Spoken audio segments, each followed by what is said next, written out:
So, hello and welcome to Intuitive Connection. I'm your host, intuitive counselor, and spiritual guide, Victoria Shaw. And today we have a guest. And I'm excited about this one. I'm excited for a couple of reasons. One reason is that the folks that pitched you to me, Don, and I'm going to introduce you in just a couple of seconds, also hosted a transformational trip that I took to Egypt about 6 years ago. So as soon as Beyond Words came into my inbox, I was like, yeah, I got to do this. And then I learned all about you. And then I was like, even more sure. But our guest is Don Goewey. Did I say it right? Did I get it? Yep. No, I didn't. No, I didn't. I totally got it wrong. And you were being nice. Goey. Look at Goey, there you go. Yeah, you were just being polite. See, I I told was. you. My brain just Well, done. I'm not I don't have great ears anymore. Got So it. All right. you can get So away with a lot. good. I'll take advantage.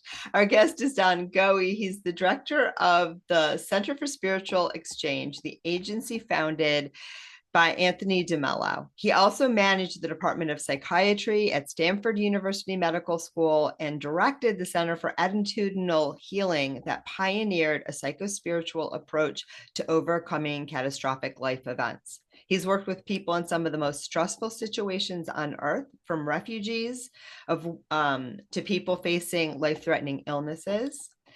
He's also the author of several really cool sounding books, including Mystic Cool, The Neuroplasticity of Attitude, and The End of Stress, both of which facilitate a shift in mindset that changes the brain structure to quiet stress reactions and amplify higher brain function that predicts greater success, happiness, in life. And then you've also edited and worked with some books with, I guess, your mentor, Anthony de Mello. Is that correct? Yes. And you're here today to share about a really cool deck that you created based on his work. Yes. In fact, do you have a copy of it? No, I was counting on you to bring it. I Go got one. grab I'm it. looking at one right up there and I'm realizing I didn't get it ready. All good. All good. It's a wonderful tool. Beautiful.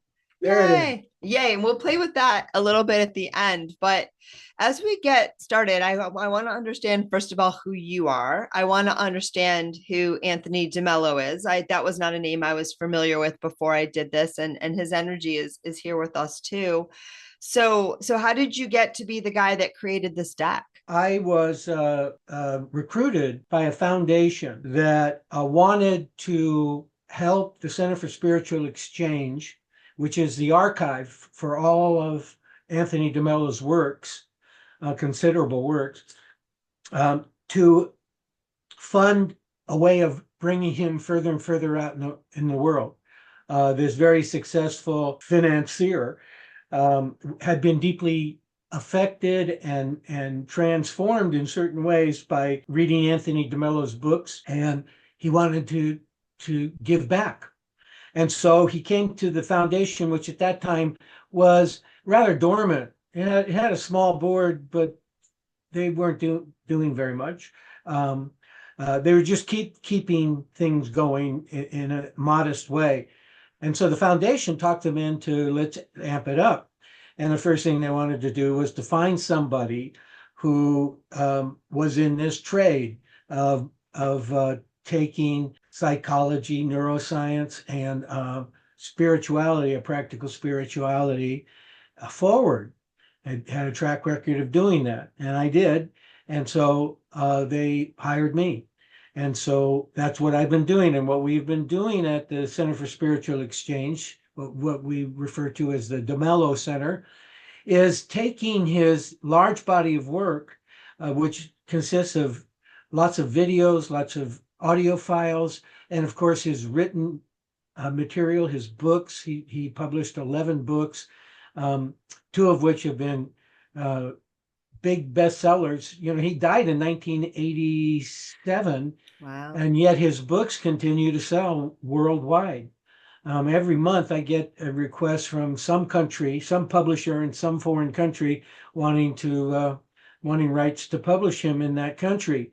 So he he was a big influence on such culture change people like Eckhart Tolle and Ajasanti. And so So what we did is we took that archive of material, and in terms of the videos and the audio files, we parsed them up into small, bite-sized little pieces. One of the wonderful thing about Anthony de Mello and why this card deck was came to us to do is that he back in the 80s he was speaking in kind of the sound bites that have kind of taken over as the social media has emerged, right? Social media wants everything in short little sound Yeah. bites. Well, Anthony de Mello had a genius for that. And so, like, for example, one is that he's big on awareness. His best-selling book is called Awareness. And his statement is what you're aware of, you control, and what you're unaware of controls you. So he speaks in those simple terms that have this enormous impact. So we began to parse it out and publish it on social media, and attracted an audience, a very large audience. And then we built a um, community platform where people can just come in, like coming into Facebook, come in and share with one another their experiences of moving their lives forward, moving their lives out of stress and unhappiness into greater happiness, greater success at every level. And so that's what we've been doing the last 6 years. Beautiful, beautiful. All right. I love the answer to that question, and I love the work that you've been doing. But my question was really personally, how did you get into this work? Because you like me started off, it sounds like I don't really know your story yet, but it sounds like you started off in that left brain, high paced world of high achievers. How did you get to be the guy that is studying awareness and doing all of this kind of work? What does that personal journey look like for you? Well, my personal journey was far from a high achiever. Okay, sorry. I grew up in a violent family with a violent stepfather that seemed to make it his mission to trample on me and my siblings' self-esteem, and he was physically violent. So I came out of my childhood, my adolescence, an angry young man, and I had to come out of that. Always, one of the qualities of anger is it's always complaining and it's always blaming, and that is destined to cause nothing but trouble in relationships. And I caused a lot of trouble in my relationships, and I finally woke up to the to my behavior and the impact it was having on the people I loved, my children, my wife. But somehow along the way, I kept falling into wonderful job opportunities that were about service. It began with working in a very poor community in a barrio of San Jose, uh, building a clinic, a clinical service, a medical service to serve that community, and to help particularly the children to grow up healthy and move forward and that kind of thing. And then that led, since I was somehow I just had a knack for that, and that led to getting a bigger job in a county running the emergency medical services, which I had no idea what any of that was about, but I learned. And then that led to Stanford, where I was the administrator of the biggest department in the university, which was the Department of Medicine. And yet all along the way, I had the feeling, particularly when I landed at Stanford, that I was in the wrong place, that these weren't my people. They were fine people, but they weren't my people. And we didn't communicate. And one of the things that when I finally got to the bottom of it, I realized what it was is that I depended on love. I didn't even realize it, but I depended on the miracles that love, when you come from love, that create. And in a completely scientific community, love is looked on with, I remember Brene Brown once said to a group of scientists, we don't, she said, we don't research anything about love. And she said, and there's no reason, rhyme or reason for it. She goes, how many of you would be willing to get up from your seat and walk out of this room and never experience love again? And now one hand went up. And she Right. said, that's the answer. Well, but the thing is that love is kind of gets emotional zone, it gets into irrationality, it's mystery in certain sort of ways. And that's the intellect uh, discards with that sort of thing. But I realized I was there.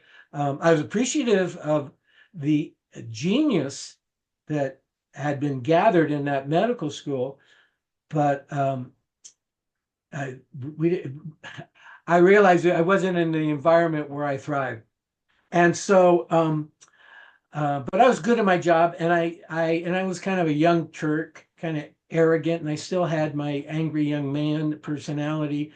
And I kept clashing with the chairman of the department, and he fired me.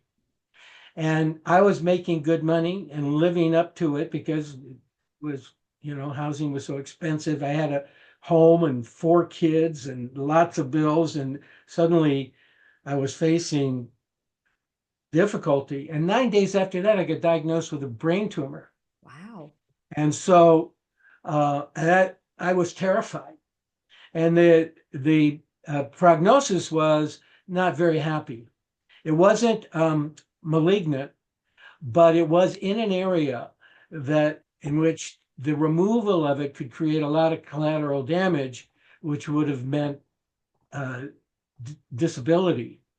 And so here I was, how am I going to enter the job market disabled and recently fired, right? So I was terrified.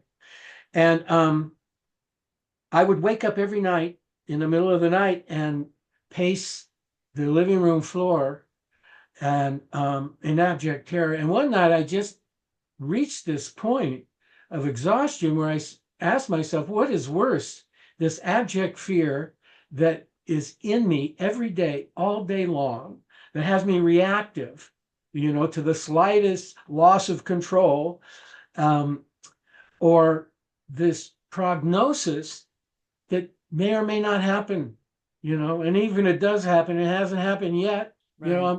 Right now I'm okay. And well, the conclusion is that the abject fear was worse. Right. And in my youth, in my college days, I had the great privilege of working with one of the great psychologists of all time, Carl Rogers. And I learned a lot from him. And one thing I learned from him was how to step into your emotional state instead of resisting it. Right. And he had a very simple process. And it was interesting. I used to teach it to friends of mine, but I had never practiced it myself, so I had no idea if it worked. But it's the only thing that came to mind. And this simple process was, interestingly enough, is kind of the core process that Anthony de Mello came up with. And I Wow. discovered later that Anthony de Mello actually studied under Carl Rogers at the Ooh. University of Chicago. So we were all getting linked up here when I came into this job. But so, at any rate, the process was Carl very Rogers is one of my personal heroes. So I love this ah, story so far. Keep oh, going. he remains one of my deeply beloved mentors. He's I've run across a lot of spiritual teachers on my path because I've landed in places that put me near these people. And a lot of them don't walk their talk. You get to see them behind the curtain, but Carl Rogers always did. So did Yeah. Anthony de Mello. He always walked his talk, just like Ram Dass always Right. walked his talk. And I always have antenna for that. And so, at any rate, Carl Rogers' process was you allow yourself to feel what you're feeling. Well, that abject fear, it is no fun to feel, right? And every part of your being wants nothing to do with it, wants to suppress it, you know. And I'd been suppressed, and I hadn't realized it, but I'd been in abject fear my whole life, going back to my childhood, and I had learned to disengage from it, to suppress it, you know. And so that first, as I went to open up to really feeling the terror that I was in, um, I had to work through this stop and start suppression process. And then finally, I broke through, and it was horrifying. It was suddenly in a nightmare of terror. I was expecting, you know, as soon as I embrace it, things would kind of get warm and fuzzy and it would be okay, you know. I wasn't expecting this. It was like my grandson is a surfer, and he describes when you hit a wave, you know, and the wave is way bigger than what you were expecting. There's no turning back. You got to ride that sucker to shore, and you're just hoping it doesn't pull you under. And if it does pull you under, the thing you learn to do as a surfer is to completely relax and surrender to it. And in that way, you rise to the surface. If you fight it, you go deeper, right? And so the first time I went through this, it was like that. I was like riding this wave and terrified, you know, and wanting to escape it, and there was no way to escape it. And then I arrived at shore, and I wasn't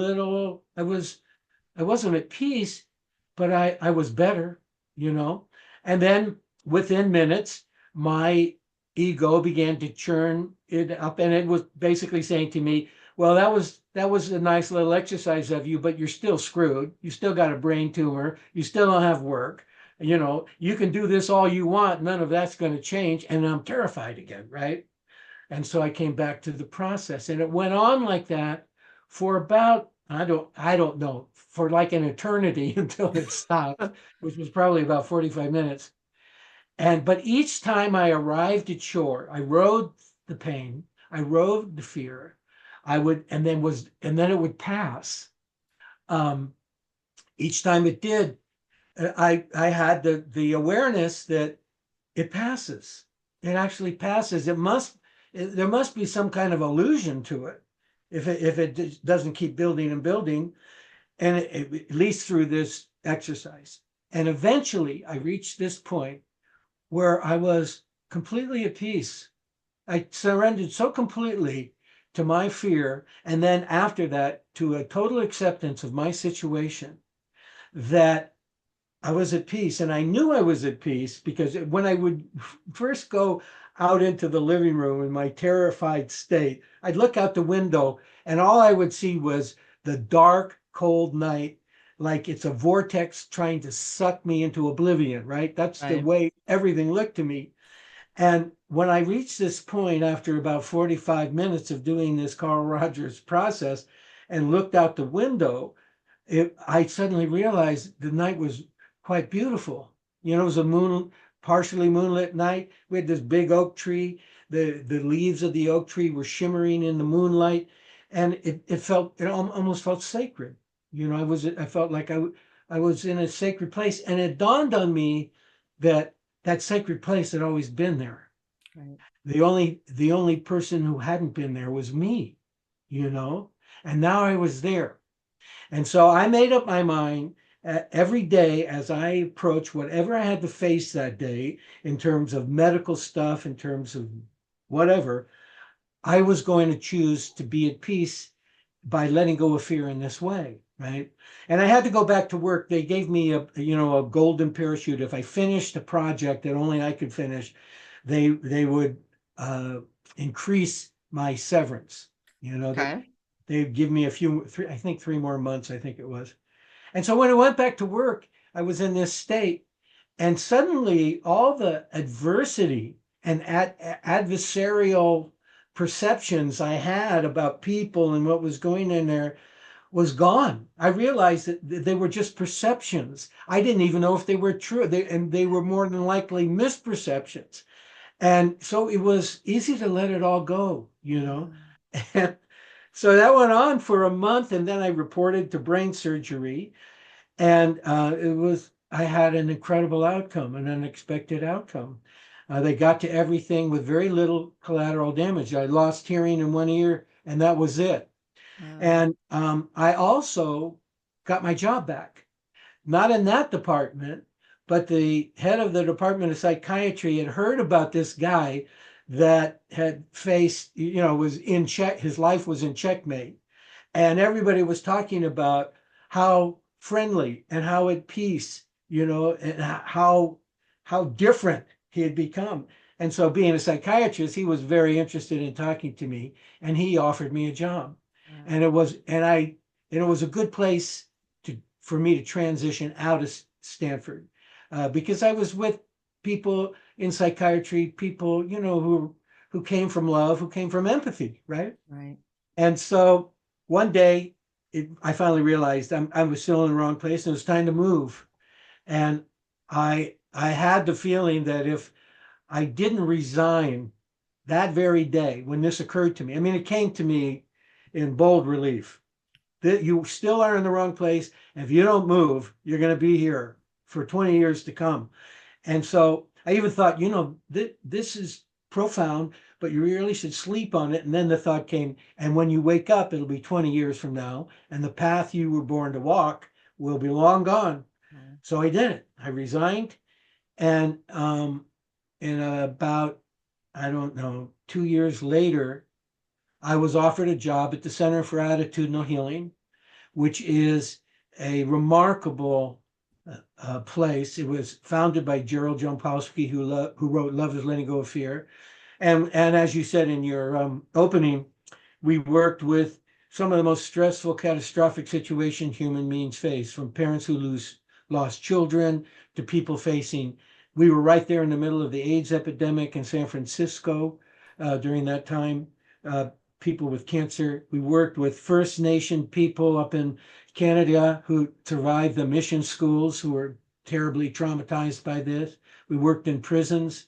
And this US State Department during the Clinton administration gave us a contract to go into Croatia and Bosnia during that genocidal war to work in the refugee camps and to help and to bring this psycho-spiritual approach in which the fundamental principle is the essence of your being is love, health is inner peace, healing is letting go of fear. And to some people, it often sounds, well, in fact, there was one woman at the UN who said when we needed her permit to go into the camps, said that this is just this airy fairy California stuff. These people need blankets, they need money, they need this and that. And so when I first went into the refugee camps, I was insecure, but I suddenly realized that one of the things that everybody gravitated towards was love, Yeah. because their faith and love had been shattered. Right. And I finally realized that when our faith and love is shattered, we are really truly lost, because love is what we are. Right. And if that's shattered, we're shattered, and people really responded to that work, that inner work that they did. And the project was very successful. And so after that, we began to work in corporations with stress. Stress is fear. It takes fear to set off a stress reaction. You worry yourself into a stress reaction, or you frighten yourself into a stress reaction. That's the way it works.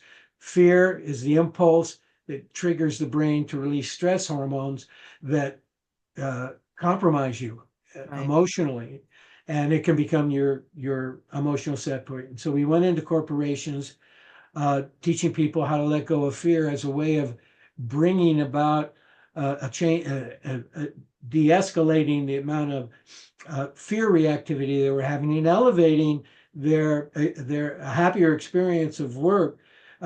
Because if you change your experience through a change in attitude, your brain changes. It's Right. called neuroplasticity. And neuroplasticity was a big number back when we were doing this.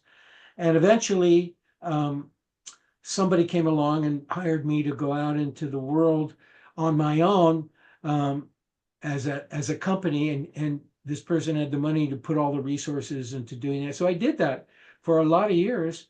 And then and then I I kind of semi-retired, and then this opportunity presented itself to help the Center for Spiritual Exchange extend de Mello. And so here I am.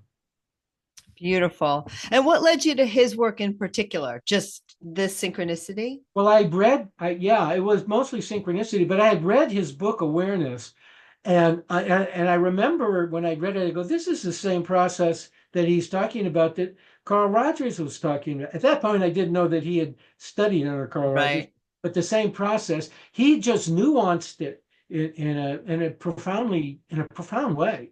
I think he really improved it. But so I just I was just interested in learning more about him. So I threw myself into the job. And the more I did that, the more respect I had for him. And then in terms of the way I was describing the things we did, parsing out, hour-long lectures that he had given into short little sign bouts and whatnot. To do that, you have to enter the material Right. deeply, and it began. It produced another transformational change in me. You just don't get one. I've had You I've get had one 20, you get 30, one and 40. then and then you betray it and then you have to learn it again and then that's the way it is Yeah. and so yeah, the deeper I went in to Anthony de Mello, the more my respect for him grew. He's someone everybody should touch into. We've had a lot of guests on the show. We're 5 years in. We've had a lot of positive psychology type folks. We've had a lot of episodes on finding joy. We've had a lot of people talk about the enlightenment process. We've had a lot of people talk about presence, right? It feels to me like in Anthony de Mello's teachings, all those things are intertwined. Is that accurate? Yeah, but the thing with Anthony de Mello is that he takes a step that a lot of people that I observe miss. A lot of people talk about what's potential in us to wake up to, right? But what's underneath that is what there is to wake up from. And de Mello really focuses on that. Wow, At that's times in profound. reading him, it can feel like he's in your face because he is. He's not mincing words. He's getting right to the point. And so his point is that we have been programmed into believing something that not only obscures the way we see the world, completely obscures the way we see ourselves. And it's a set of false beliefs that are so ubiquitous, so totally embraced, so indoctrinated by society into us that we don't even question them. The one thing that we lose sight of is that happiness isn't something you acquire, it's something you have already, Amen. and it's blocked. Yeah. And once you remove that block, it arises naturally. But so then the question becomes, what is the block? And I guess central to Anthony de Mello is that the block is that how much we've been programmed into having attachments. And he defines an attachment is anything that we believe is that without this or unless that happens, I cannot be happy. And we live our lives out of that. And it's like a poem I once read. It says we wait all day for Friday. We wait all year for summer. We wait all life for happiness. And the thing is that what Anthony de Mello says is that you need to get in touch with your happiness. That there is nothing you need to be happy. You have everything you need to be happy right here, right now. And the only reason you're ever unhappy is because you're focusing on what you don't have as opposed to what you do have. And as Amen. simple Yeah. as that sounds, we are so ingrained into attachments that we can't even see them. And so I have people do an exercise, for example, of to understand attachment is to make a list. And at the top of it, they go, I cannot be happy until or unless. And you'd be amazed at how Right. long that list becomes. Right. And then you turn back to them and you say, now look at that list. What are the chances of somebody operating believing, functioning from a list like that of being happy. Right. Slim to none, right? And so, and it doesn't mean dropping your attachments doesn't mean you don't try to reach out and realize your goals and realize your dreams and enjoy your material success and your material wealth to whatever degree you've attained it. It means that you understand that none of that rides on your happiness. Your happiness is there already. And so that's what you're bringing to your life now, this natural state of happiness. And what you will experience is a decline in anxiety, a decline in depression, a decline in inner conflict, a decline in the outer conflict you're causing, all of that will begin to quiet down because you're not pushing for anything. Right. You're just using your happiness as a way of moving into a flow that makes you uh, that releases another part of your innate experiences, which is we are innately creative, and that when we are in touch with that creativity, what work or the work that felt like a hardship suddenly becomes a joy, and we begin to identify what work it is that does bring us joy, which is actually our inner calling Right. that we probably pushed aside because we bought into this Yeah. success story, fame and fortune story. Yeah. One of my favorite quotes from a guest that we had a couple years ago, my friend Rob Mack, who's a positive psychology coach, he said,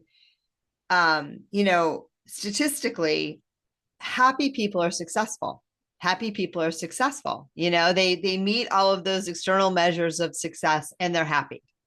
Right. Successful people are not necessarily happy. There's no correlation between being successful and being happy.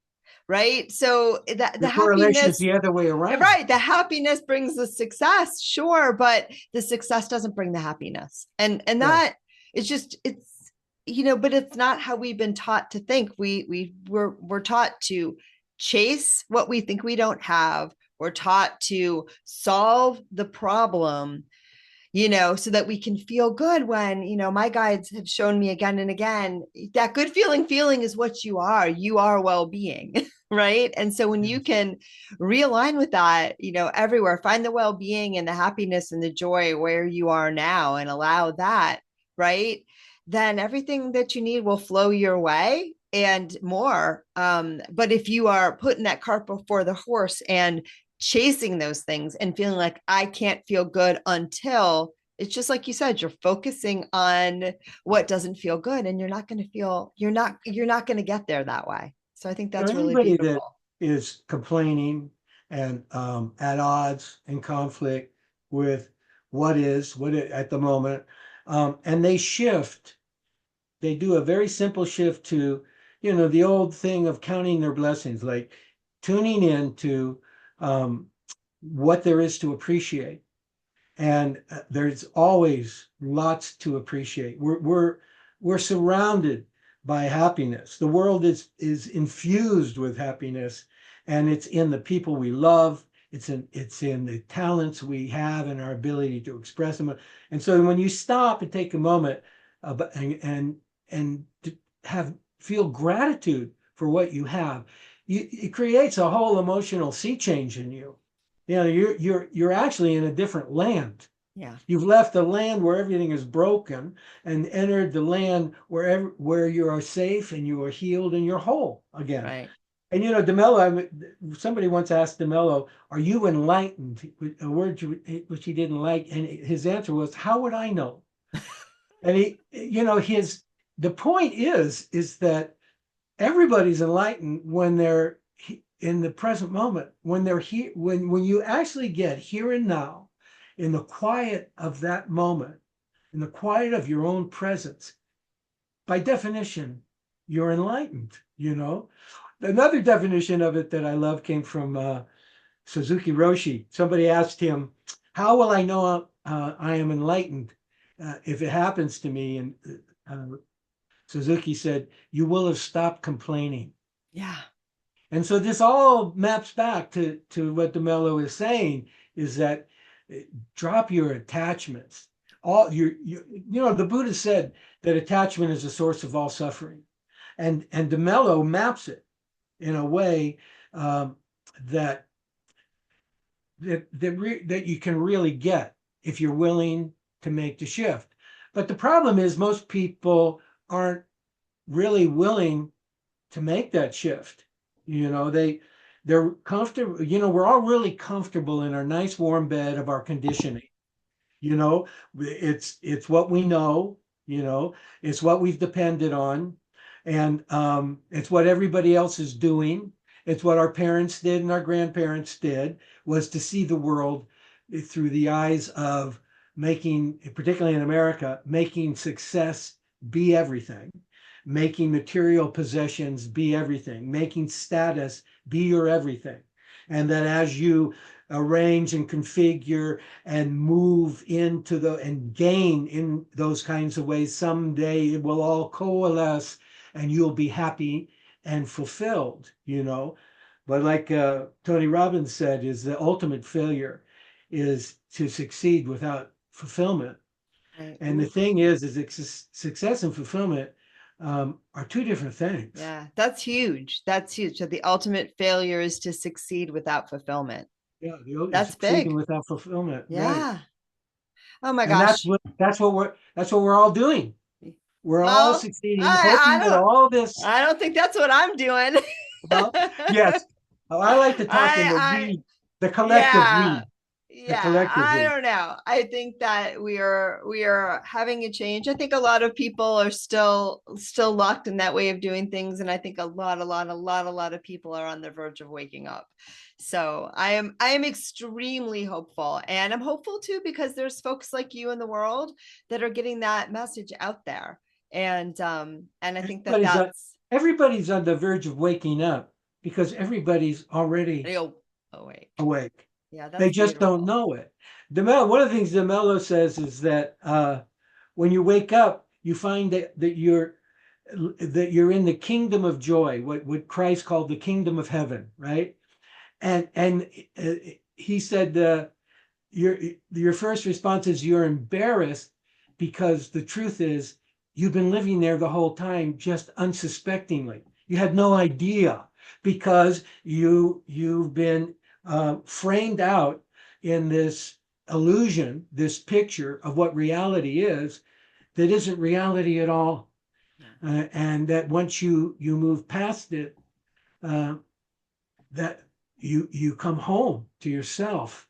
That's what you're coming home to yourself. And success doesn't bring you home to yourself. Money doesn't bring you home to yourself. Status doesn't bring you home to yourself. Um, you just come home. Like Ram Dass says, people like you, we're all walking each other home. And where's home? It's here. Yeah. What's it like not being home? It's a closed heart. Huh? As soon as we open our heart, suddenly things start looking differently, completely differently, until we realize we haven't been seeing reality at all. One of And my so that's how these cards help. These little sound bites that you flip over every day, or maybe a couple of times during the day if it's a rough day, and remind yourself. It's like Ram Dass's first book, which was Remember to Remember, Be Here Now. That's what these cards are for. So let's try some cards. We got to wind it down soon. As much as I want to talk to you forever, I can't. So let's Okay. let's do it. Show us some cards. Yes. Okay. I could show you some cards. Do you want to? I could open the box, or you could we tell could me do it on.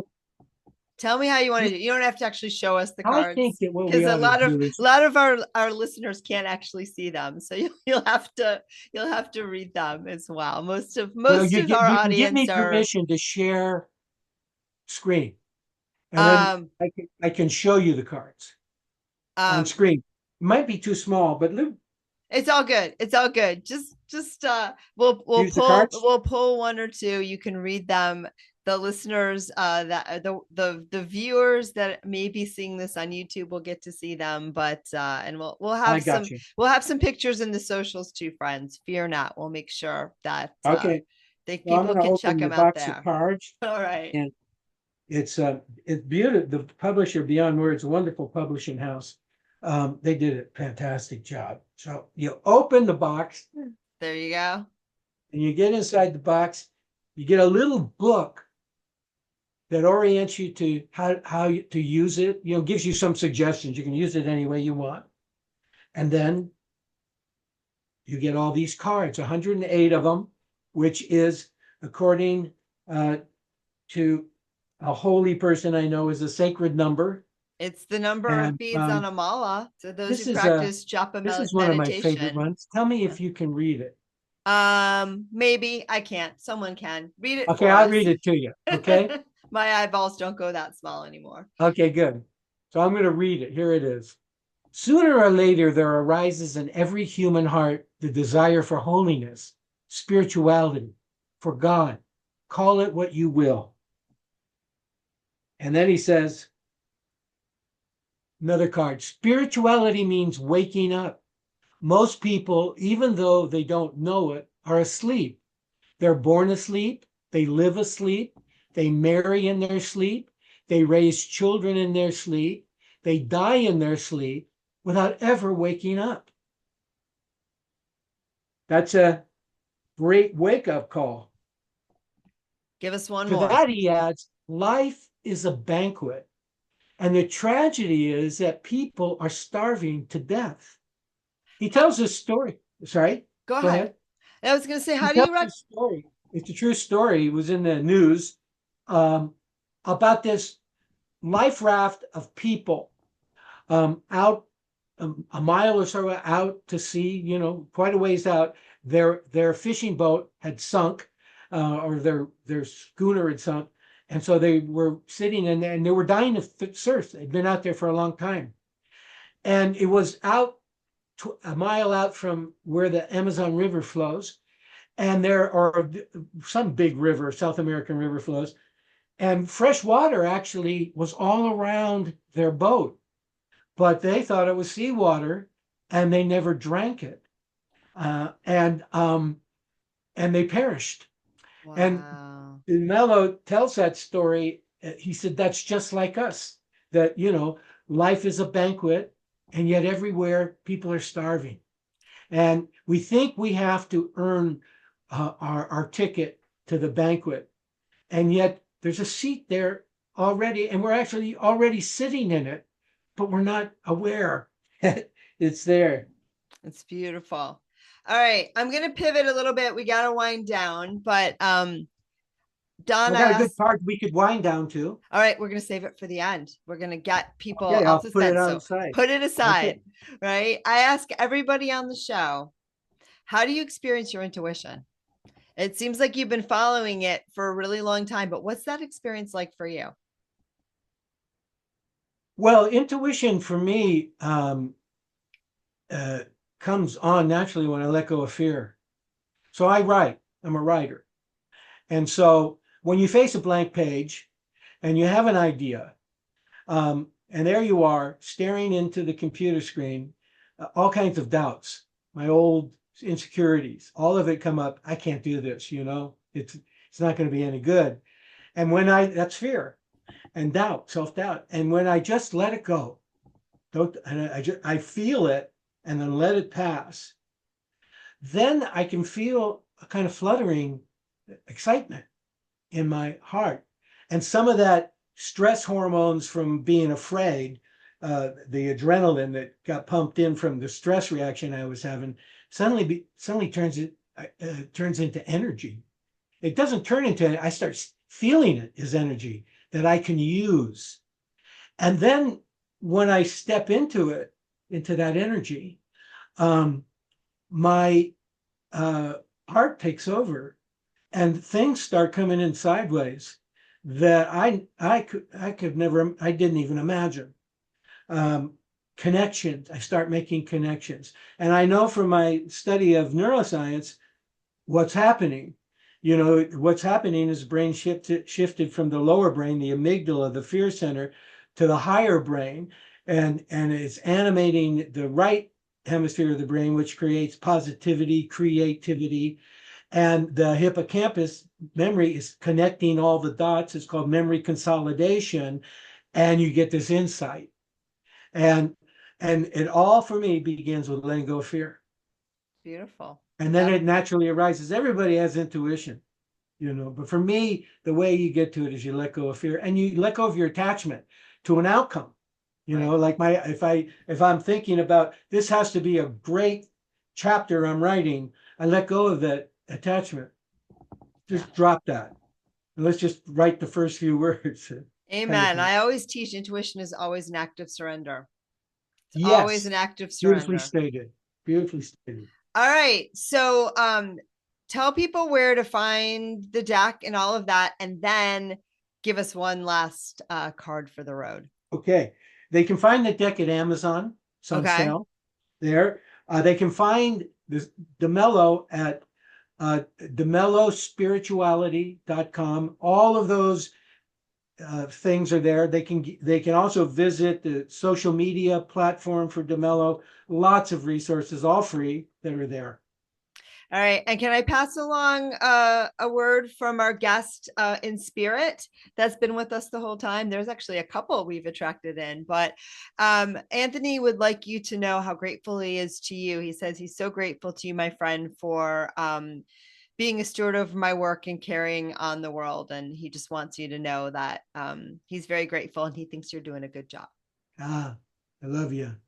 I love Anthony de Mello. He's like a brother. It goes both ways. Well, he's around you and with you and very, very grateful. And he is his energy is just pretty funny. He's a hoot, as I said when I first tuned in at the beginning of this episode before we went live. Become a Jesuit, I think he would have become a comedian. Yeah, he's a funny man or a funny spirit. But anyhow, all right, give us one more of his beautiful sound bites for the road as we start to wind down. So de Mello says the first thing you need to do to wake up is consider that your culture hypnotized you into believing that before you could have a seat at the banquet, you need to make something of yourself first, to measure up, to become a certain kind of person, to acquire certain kinds of property, to attain a certain kind of status, a certain kind of reputation. This is what you were taught. This is your problem. Right. And what's the solution to the problem? Recognize that and understand you. As you said earlier, you are far greater than any of that. Far greater. Yeah. Your happiness is infinite. Right. And you already have everything that you need. And everything else that you get through life is just the icing on the cake. That's right. Oh, beautifulness. Thank you so much, Don. This was so much fun. I'm so glad. And I know a lot of people are going to really benefit from this wisdom, from this conversation, and may even feel called to grab that beautiful deck, which I am also the owner of, thanks to Beyond Words Publishing and their generosity. And if you like the show, please like, subscribe, write us a kind review, do all the stuff, share with your friends. I say this every time, but I'm so grateful to each and every one of you. I get to have these conversations because of all of you, and I love you all. And namaste.